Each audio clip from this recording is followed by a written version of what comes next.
I heard it again from another senior guy. Firemen don't like change, but they also don't like where they're at. I'll make a brand new start of it in old New York. Okay, welcome back to 2020 UFA General Election Headquarters. I'm Andy Singleton. On the ballot, it will be Gerald, running for your recording secretary. And started doing these videos, interviewing some of the candidates that are running for some trustee positions. Did one for myself as well, and it opened a can of worms. These guys wanted to get back. They wanted to get in front of the camera and speak directly to the members. So I thought it'd be a good idea if we all got together as kind of a roundtable and had a group discussion. So that's what we decided to do. And in the time we decided to do that, over the last 24 to 48 hours, a lot has changed in our world. We were originally going to talk about the mayor's threat of potential layoffs and furloughs for FDNY members and COVID response and preparation for a second wave. We've now been hit with a bunch of protests turned into riots, which have directly affected New York City and the fire department in particular, in responding to all these emergencies and fires that are being lit all over in each of the 5 boroughs. And also in the last 24 hours, on a personal note, I lost my senior guy. So I just wanted to start real quick and just, pay a little bit of a mention to Anthony Tony Catapano. He's one of 3 generations on this job now. His son and his grandson are also on the job. 42 years of service. My senior guy, known by all and loved by and respected by all. And the reason I'm even mentioning him, obviously, he deserves mention, but in talking with all this union business and the protests turned into riots going on, it's kind of fitting to me that this was a guy with 42 years of service that had reason to have as big of ego as anybody you'd ever seen and remain one of the most humblest people you'd ever meet. It wasn't if you knew Anthony, it was if Anthony knew you, and he knew everybody, and he knew everybody by name, and he treated everybody with equal respect. And that's something I think is poignant, because I think that's why we're all running. I think that's kind of what we see happening in the world with these riots and protests, is that people just want to be treated like adults and not feel like they're being misguided or lied to, or that lack of, for lack of a better word, transparency. So with all that being said, I want to thank Anthony for the tutelage he provided me. Hopefully we can honor him by putting into practice some of the things he taught us in life about how to treat people. And that's kind of where we are today. So with that being said, these riots have really taken the city by storm. I'm going to start with you, Tom, because your background with FD members in Times Square kind of seems like what we're seeing with the police response, and in some states, National Guard response. We're not too far off from that happening in New York City, I would imagine, if things continue to go the way they're going. What do you think has been the reaction that we've had as far as a job and a union in response to what's been going on the last couple of days? And is there anything you see that you might have done differently? Absolutely, Andy. Fellas, thank you for being taking part of this platform and this forum again, this roundtable that we have. Andy, before I even start, hats off to you. This is the first of its kind. We need more of this. We need transparency on all levels with all candidates from top to bottom. This is the start of that. I feel there are going to be good changes coming come June. And I think it's directly related to what you're doing and the opportunity that you're giving Matt and Dennis and I the platform to come out, discuss the issues, the hot topics that face us today. This is super important. I would suggest every candidate to get on here. There's still time. Every incumbent, if you want to be representing the men and the women of this job, come on with Andy right now. Give everybody their time. The men and women deserve that. I'm concerned. This quickly got ugly and turned into protests. Okay, we see that happening across all major cities. We see that happening in our own beloved New York City. Brooklyn seems to be leading the charge with that. I have a feeling that there's more to come. I think we're going to get more. I've seen some great things. Unfortunately, last night, Saturday night, normally maybe we're out having dinner with family and friends. Because of this COVID, we're all glued. We're all glued in front of these TVs, and we're watching the destruction that's going on across the city. And these police departments were caught off guard. Okay, I saw our fire department, New York City Fire Department, last night doing amazing things, and I have a suspicion that they're going to be doing more amazing things tonight. My point is we need to be getting on all platforms, We're in the media capital of the world here in New York City. We need to utilize that. We need to get in front of the video camera. I know Pat Lynch, PBA president, he was downtown Union Square last night shaking hands and getting everybody going. Okay, that goes a long way. All right, as a Bronx trustee, I'm going to be in the mix. Okay, I'm going to be pushing for all of us that are hopefully in this room to be getting down there, to be embedded with the men and women and actually doing the job. My big problem here with this is, where is our call for the fifth man? We need it. In times of crisis, and you better believe it, this is a crisis, we need to be calling for our fifth man. All these affected neighborhoods that's going on with this rioting, we need every single seat on that rig to have a warm body in it. That's a no-brainer. That has to be getting done. That's not getting done. Okay, if we're not doing the basic small stuff, I don't think as a union we're being able to do the big stuff. This is something small. This is something that should have been done, and it hasn't been done. That's a very interesting point, because what we had originally thought to discuss was the COVID response and everything that's happened with our roster situation in the last couple of weeks. And you're talking about us getting the fifth man. Dennis, you're in a five-man engine in your house. It's a little bit of a different situation without being able to detail guys. If you guys come in heavy or even mid-tour, if somebody taps out, to send that guy like we usually do. But now, as Tom was mentioning, the need for every company to have fifth man. Fire marshals are responding for our protection to all hands and greater over the last 24 hours, just to make sure that things aren't out of the ordinary because of what's going on with these protests and riots. So what would your take and what would your response be to this for our safety, for our members? My response would be, we need it for every company, not just, the ones in highly affected areas, because what happens is, first of all, these protests, they move, and you don't know where they're going to pop up, and they could start in one place and end up someplace else. But it's just like a storm. Every time a storm comes, it goes last minute. Okay, we're going to get the fifth man, and they start making calls to hire. Snowstorm, the RRVs with the chainsaws and everything. It happens all the time. And again, we're always behind the eight ball.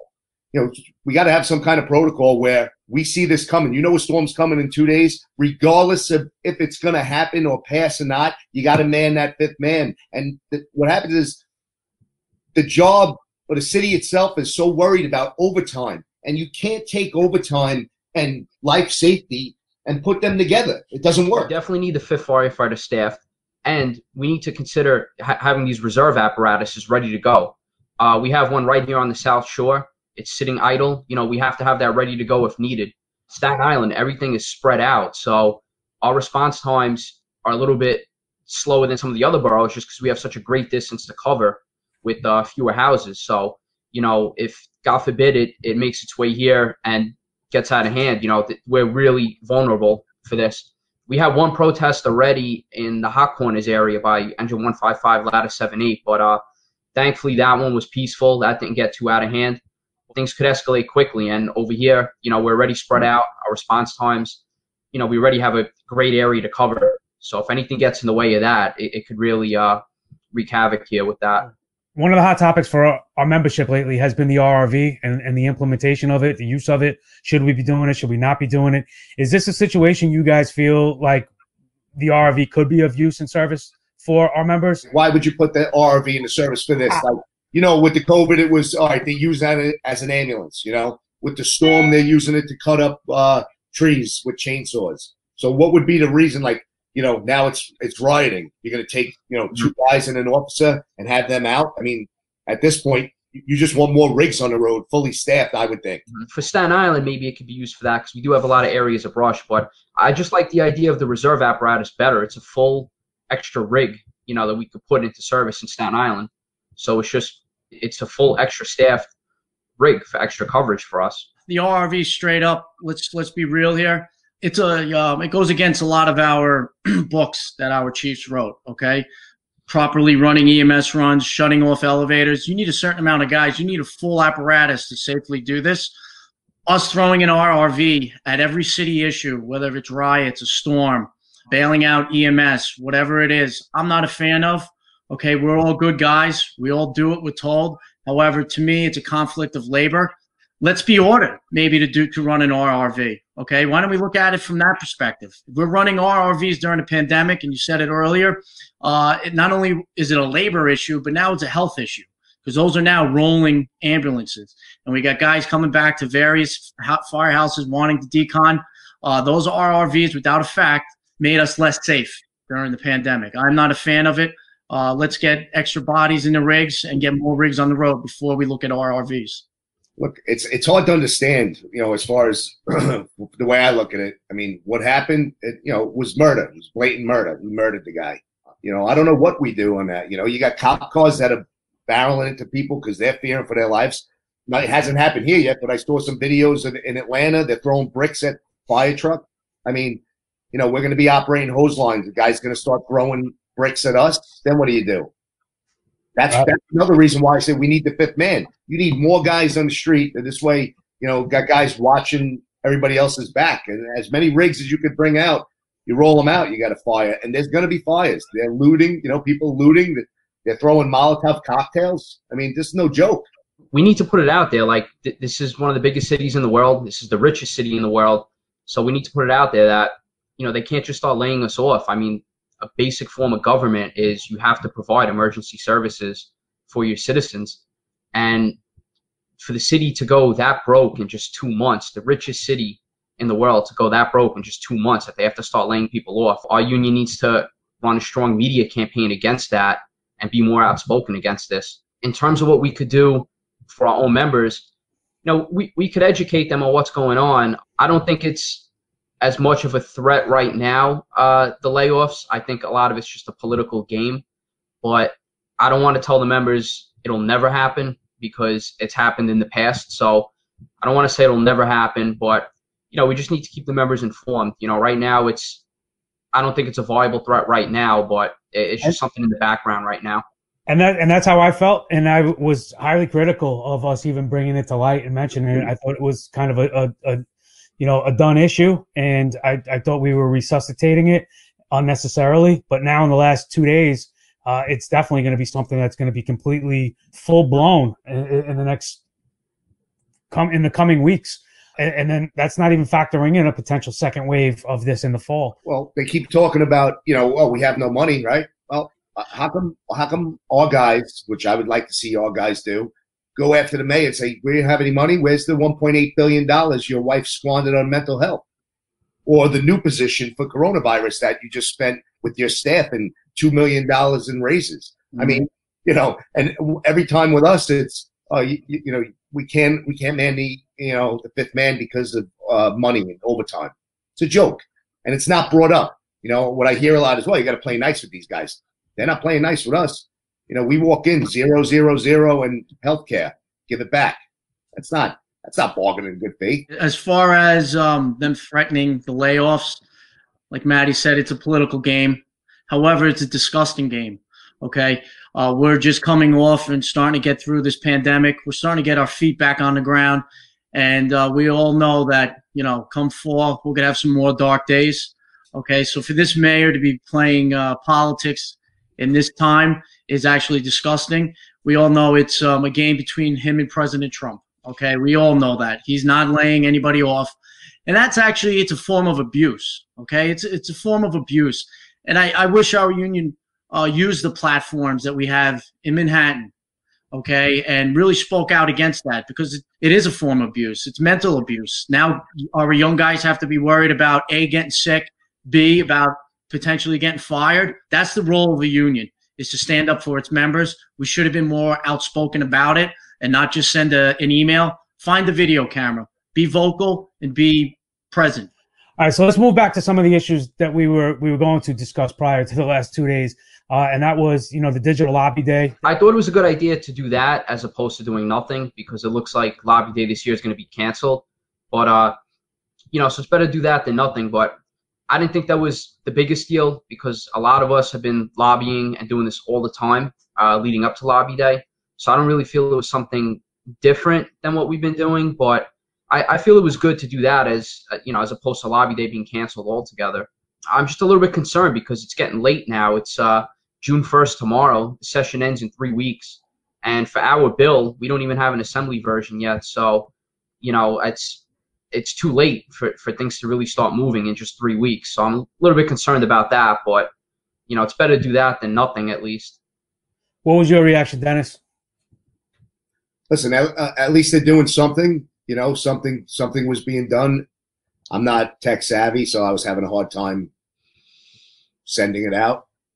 And that was kind of, you know, my criticism with the execution of it. You know, I don't want to sound too critical. I don't want it to come across like we're just picking at, you know, all the negatives and not providing answers or solutions. Digital Lobby Day I thought was great, but as Dennis said, you know, we're firemen. Not everybody's computer savvy. A little how-to, you know, just a walkthrough could have been done. I didn't like the fact that whatever you feel about the social media aspect, telling us to stay off and then, you know, inviting us to be on it.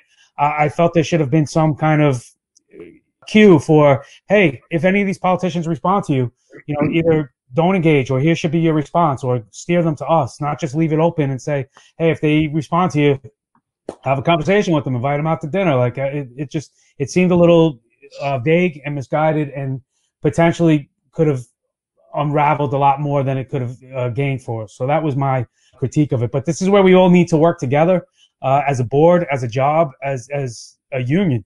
Going back to our campaign so far, what are some of the things you guys have learned in this? Because this is a grueling process. Great question. I tell you, this has been some journey. Okay, it really has been. I've seen parts of the Bronx that I've never been in. I've seen firehouses that I've never been in. I saw old faces. I saw tons of new faces. I've hit all 33 firehouses in the Bronx, and I take pride in that. I sat and had lunches. I sat and I had dinners with all the men and the women, and I really got in there. We talked all the issues, from the pandemics to the RRV to contracts to tier 3 members. I came in and had more than just a cup of coffee, really, where I went. And I spent a lot of time in these firehouses. And it took me a while to really get out there and hit everyone. I didn't want anything to be done shortchanged. So I wanted to immerse myself into every firehouse. And I'm glad I did that. However, it took me a little bit longer. You know, I'm kind of running this campaign. I've never done it before. You know, I would have started probably long ago. I didn't think that, you know, making flyers and getting into the campaign houses and doing these interviews, these things take time, longer than I thought. However, everything that I put out and everything I've gotten done, I've loved. Material I feel has been effective. I've been visible. You know, a lot of the guys are angry about the pandemic and what went on and what didn't go on. I feel if we were making the rounds, okay, and would have been present while the pandemic was going on, I think that would have changed a lot of the stuff that went on actually during the pandemic with the equalization staffing. Okay, that was a direct violation of our cross-contamination policy. Okay, that got us very sick. I went around, I found a firehouse that had 30 members sick from COVID. I had a firehouse, the same firehouse, had 4 family members die from COVID. This is coming around again in the fall, like we mentioned earlier. My opinion, maybe I'm being biased because I'm running. I don't think they get a second shot at this. This was that important, and I feel we dropped the ball here as a union. This is why I'm running. I'm going to clean it up. I'm going to be visible, and I promise you when this pandemic comes around again, I will be in every firehouse. The same 33 firehouses that I just made, I'm going to be back there again, and I'll know the temperature of the men and the women, and I won't let this cross-contamination policy and all the other monkey business that went on. And you better believe I'm going to ask for hazard pay. We never even asked for hazard pay. Okay, I got a huge problem with that. Okay, that money would never have changed our lives one way or the other. However, when you're getting beat up in the street, a little bit goes a long way. And when you have cities like Philadelphia, Baltimore, Detroit, Austin, Texas, the dangerous state of New Hampshire, Governor Sununu found it in his budget to pay those men and women some hazard pay. We didn't get anything. And I'll tell you one thing in life, if you don't ask for something, you'll never get it. You know, people that are going to be critical of you or any of us are going to say, oh, well, right there, he said, I didn't realize how much this was going to be or how much this was going to take, and I would have done this different. I would have started over. That's honesty, though, and that's the truth, and I think that's what everybody's looking for. I also think you can spin anything in one of two ways, and to me, you know, where somebody might point to a lack of experience, to me, I think that's a benefit and can be seen as a benefit because you're coming in unbiased and you're coming in with that a preconceived notion. You're coming in with that naiveness to be open-minded to things and get things done in a different way than coming in and saying, no, I've been there before. So, that way doesn't work. Maybe this time it can, because life is always evolving and things are always changing. So I don't think any inexperience should be seen in any other way. Again, I keep saying, listen, we're firefighters represented by ourselves, and we all have experience in the field and on this job, and we know how this job works. I don't think that should be a knock on any of us. And Dennis, I know that you've had some of those thoughts as well. So what are some of the things you would have maybe done differently, or what have you learned in your stops? The guys have been great. They really have. They make you feel welcome. Very accommodating. Right? It's you know what? It's an experience. Win, lose, or draw. I wouldn't say it was great. It was great to get out there. Like I said, I would have never stepped foot in a lot of these firehouses. Mm-hmm. And they're all good guys. Just that we're all the same. We're just in different places. To me, it feels like they're starving for leadership. That's what I got. A lot of young guys out there, and it's like and even the senior guys. It feels like we've been starved of like our basic rights as a union. To me, that's what I felt. I felt it was pretty much, consistent throughout. These guys want answers. To me, they want a different direction. So like Dennis and Matt, I'm sure you guys, and Andy yourself, as we've gone around, I want to thank the firehouse, because really, for outside of all the free meals and the free cups of coffee, being respectful, give us our attention, and asking the difficult questions. That's what this journey's been all about for me. Our union should be just one big kitchen table, and we should all be, having a seat at it. And, I'm just trying to unify us, and that's why I'm trying to do something like this. I mean, this isn't anything earth shattering. I've heard people say, I think the union's doing a fine job. And again, I don't think it's being run horribly. I just think it could be run better. And I think that attention to detail needs to go into it. I mentioned, my senior guy, Tony Cat, at the beginning of this, and, being as humble as you'll come across. And I think that's lacking in our leadership at this time, where there doesn't seem to be us being on the same level, and we need to feel like we're on the same level. We need to feel like the door and the phone is always available to get in touch. And I'm not saying that doesn't exist, but it doesn't feel like, it always feels like it's you're making the call rather than receiving the call. And we need our guys to feel like they're being catered to more than they are. The customer is always right, and in this case, the members are the customer. Matt, you are in a much different position than any of the three of us. You are, quote unquote, the junior guy here, the tier 3 member, the first tier 3 member ever nominated for an executive board position. Wow. You're also the only guy here who's had one of his opponents do an interview with me as well. So, you've had a little bit of the full gamut here. What are some of the things you feel like you have learned from this? And win, lose, or draw, like what are your takeaways? What would you have done different? What do you feel like has really opened your eyes to this whole process? Mm-hmm.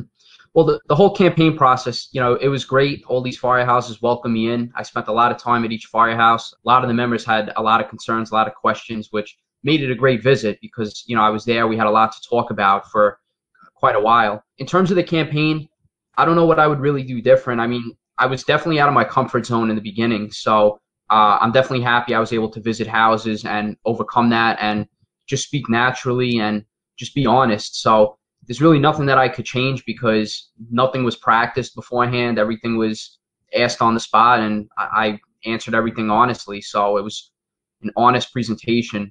In terms of this campaign, I feel it's a win no matter what. Even if I don't get elected, it's still a win, putting the effort in, learning how this works, meeting everybody, really getting the issues out there even more. So if I win or lose, I'm still going to be putting the same work in that I've been putting in. If I win, I'm obviously going to be putting a lot more work in that comes with the position. But I feel overall this experience has been great, and I feel it's a win no matter what happens. So I'm very happy with it, and it's a success no matter what.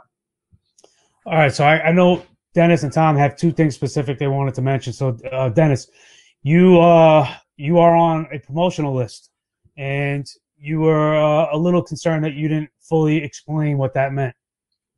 Yeah, so a lot of times in in elections, you see guys, the way they vote, they'll say, "Oh, this guy's getting promoted; he's not going to be there." So the only thing I want to clear up was, I'm like number 897 on the marshal's list. It's not going to happen, and even if for some reason it did, I wouldn't take it. So, you Good. know, We need you around. And listen, that honesty is what we're trying to bring to the table. I had people, Dennis, the video I did with Dennis was the first one in this interview series, and guys were saying, "Oh, I should have cut out." I said ladder 27, and you quickly corrected it and said, "Well, at first you said 127, and then you said 27, and that's where Bobby's from," and it worked. And I said, I'm not trying to hide the honesty, and I think that's what we're all bringing to the table is, listen, this is who we are. You can talk to us. Yeah, that's it. It's right. good. So, to me, it's not about trying to present this ideal of perfection. We're striving for that every day, but we're human. We're not perfect. And we're going to do what we can, and we're not afraid to, show that we're on the level with everybody else. As I've told guys on my visits, you're not going to like everything that the union puts out, but if you feel like you're on the same page and you feel like there's a reason, you understand it, and you can understand where it's coming from, then there's trust, and we can build that honesty and that trust with each other. And I think that's what we're all trying to do. Going back to that your background picture with the Green Berets in Times Square and the FD, Tom, what I remember you getting up in every St. Patrick's Day. You're the go-to guy with the Green Berets. So what's the story with that one? Yeah, well, as the cities burn today, 1975 in my firehouse, Engine 60 Ladder 17, the Green Berets. Okay, it's a very storied, rich in history firehouse. In fact, that's why I transferred in. 1975 was the first official parade march that the Green Berets were allowed to take part of. Okay, from 1975 to 2005, 30 years worth of parades we were able to take part of by wearing the Green Berets. And it just started in 75, small, local with my firehouse, and then just at the division. And then now it expanded to job-wide. And then unfortunately in 2005, Mayor Mike Bloomberg and Peter Hayden, who's the chief of department, took away our Green Berets. They said they weren't part of the official uniform. I had just 2 years on the job at that point, and it was one of the most proudest days I've seen, okay, because it was a job-wide boycott. I encourage everybody to Google it, check it out. Everyone the day of, all 5 boroughs boycotted the parade. It's never been done before. And it was absolutely a beautiful sight to see thousands of brothers lined both sides of Fifth Avenue with wearing their civilian clothes and wearing the Green Beret in unity, okay, because that's what this job is all about, unity. Okay, we need to get back to that, I feel. Thankfully, in 2015, I sat down with the assistants of a couple brothers and some other chiefs, and I sat down with Chief of Department Leonard at that time in 2015, and we went back and forth. We wanted to get the Green Berets back into the line of march officially. We were successful in that, and we've been enjoying the Green Berets ever since. And again, it's who doesn't like a parade? Everybody loves the Green Beret. Even Italian guys can wear Green Berets on that day. We give them a pass for that. So it's what this job is supposed to be all about, and hopefully we keep this going. It's a great tradition, and it's a lot of fun. You look around this job, and we always turn out for each other for anything, whether it be a parade, a softball game, a boys' night out, somebody's moving. You could be exhausted, and somebody's moving, and we're there for each other. A guy could be broken, and if it's a T-shirt that's to help support somebody, somehow the guy finds the funds for that. And then when anything comes about for our union, guys can't really seem to be bothered. So to me, that doesn't speak about our character. Our character shows that we're always going to be there for each other. Why aren't we turning out for union stuff that directly affects our pension, our livelihood, our benefits? To me, that shows the disconnect between what members feel they're getting out of their union. And you guys have highlighted a lot of points of why we need to be more unified and come together, because we've proven that we want to stand together, but we haven't felt the reason to. So I think that's what a lot of us are trying to bring to the table. I'm not trying to make this long or anything crazy. It was more just to get a little bit more of a feel for who you guys are, and just speak directly to the guys that you haven't had an opportunity to see in the field, not for lack of trying, but maybe for guys on vacation or medical leave, or you just missed that guy's tour. So any final words any of you guys want to offer or share? Yeah, I'd like to, if you don't mind. I've been going around, and I truly feel this. I feel this brotherhood that we have is dynamic, it's special, and on top of anything else, is strong. We need our union to reflect the strength of this brotherhood. Far too often, I just don't see it. Okay, we move mountains for the people in the city of New York every day and every night, 365 days a year. We need that same strength to be applied in the union. Okay, we hold each other accountable in the firehouses, from probie to senior guy. We need to apply that same standard into the union. Okay, if someone screws up, we break their chops. Okay, we get on them. That has a purpose. Okay, it's more than just maybe because it's fun. Okay, it has a purpose, and that purpose is to make sure everybody is toeing the line, everybody's walking the same pace, and to be honest, is to see what that guy's all about. It's about accountability. If that probie is not sweeping or mopping that floor, then guess what? We can't trust him at 3 o'clock in the morning on a rooftop cutting a roof. Okay, so we hold these probies accountable. We hold these senior men accountable. We hold each other accountable. We need to hold these union members accountable. Okay, that's the name of the game. The fact that hazard pay and stuff that went on during this pandemic, there was some ugly stuff that went on. We need to hold them accountable, and I want to be the voice of the Bronx, and I want to be held accountable. If I'm fortunate enough to get up there in that position, I want to be held accountable. Ballots are going out. Okay, we need to get a better voter turnout from our members as well. That's been too weak for too long. So everyone get out there. If I'm not your guy, just get out and vote. Send a message. Hold those guys accountable and let them know the brothers are paying attention. Matt, how about you? Yeah, I just want to say ballots go out tomorrow. Participate. It's your union. Be part of the voice that you pick who's going to represent you, who's going to work for you. So no matter who you vote for, just vote. The last election, the participation could have been a little bit better. So this is your union, your future. And I feel we need the most out of our union. We need to be number one. We can't be second string anymore to any of these other unions. You know, the PBA's out there doing a great job. We got to be out there. We got to be number one. No more being second string. Mm-hmm. How about you, Dennis? Yeah, you know, like the PBA being out there, everybody, you see guys when they talk about, like, oh, you see Pat Lynch out there, you see Lynch out there. Guys want to see their guys, you know. And one of the things senior guy said to me, one of my first go-arounds, said, I hope that if you win, this isn't the last time I see you in my kitchen. Mm-hmm. It made a lot of sense. And then as I was going through these houses, I got that more and more. We should be there. And I plan on being there if I do win, because again, I said it before, I'll say it again. That's how you stay engaged with the men and the women, and you know what you got their finger on the pulse, and you know they're telling you, they already told you what it is. So 3 years from now, it doesn't. If you didn't do what you say and you didn't make good on your promises, you get out there and vote. You're out too. Yep. And listen, I want to close in saying, I mentioned, we mentioned senior guy, my senior guy. Unfortunately, we just lost him. And the reason I bring that up again, I could not bring him up enough to justify him. But the reason I bring him up again, he was a big Frank Sinatra fan. And I wanted to play That's Life because that was one of his songs. And it's funny because we talk about all this stuff that the fire department gets thrown out. And just, if you don't know the lyrics, it says, I've been a puppet, a pauper, a pirate, a poet, a pawn, and a king. Up and down and over around. And I know one thing. Every time I find myself flat on my face, I pick myself up and get back in the race.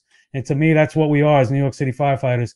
With that being said, it's time for us to really embrace that with each other and say, hey, we're in this for ourselves, and we have to have each other's back. Same way we do at a box, same way we do within houses, within battalions. That has to be citywide, and that's where the union comes into play. So hopefully you guys are finding these enjoyable, and I appreciate you guys tuning in and watching. Again, these aren't anything earth-shattering at this point, but we are just trying to get the feel out there and share and show you who we are, and that we're not afraid to step to the plate and make this a better and stronger membership. So thanks for watching.